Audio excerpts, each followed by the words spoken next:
have to be honest, when my administrators asked me to give a pretest this quarter, I was like, no, I don't have time. In my mind, of course, I said this in my mind. I was like, I don't have time. I have standards to teach. I need to get moving, right?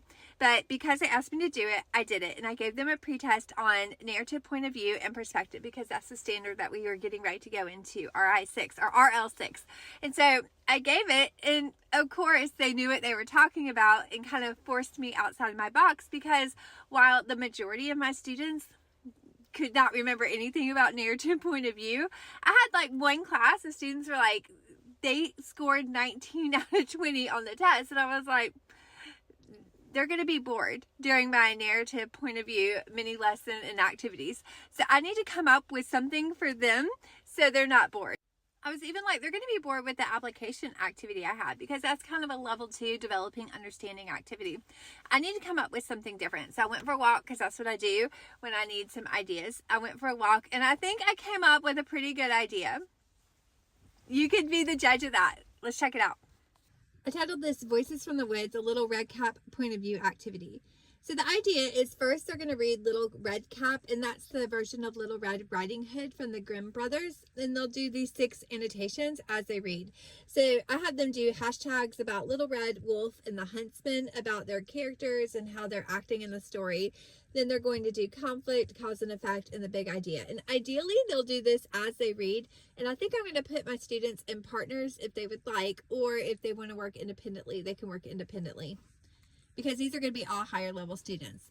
Then after they do the reading, they're going to answer these 6 questions that will help them show me that they understand point of view of this story.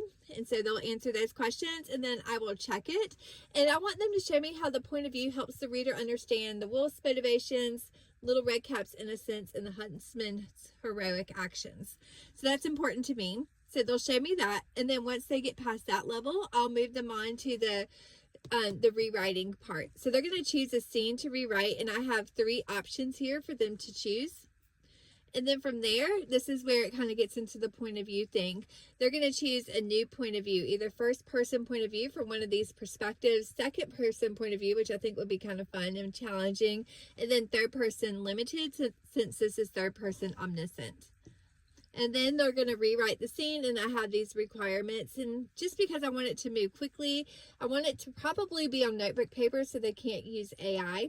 And then the rewritten scene will be 2 to 3 well-developed paragraphs. That includes these things. Afterwards, I have these reflection questions, which I really think hone in on why narrative point of view is important. So if you see, I have 3 questions over here in how narrative point of view shapes the reader's experience. If you're interested in doing this with me, I do have a freebie, a part of this available. If you go to my website, teachingintentionally.com, and click on freebie of the week, then you can get the annotation choice board and the point of view questions that go with it. So maybe we could go do it together. Let me know what you think. I'm really interested.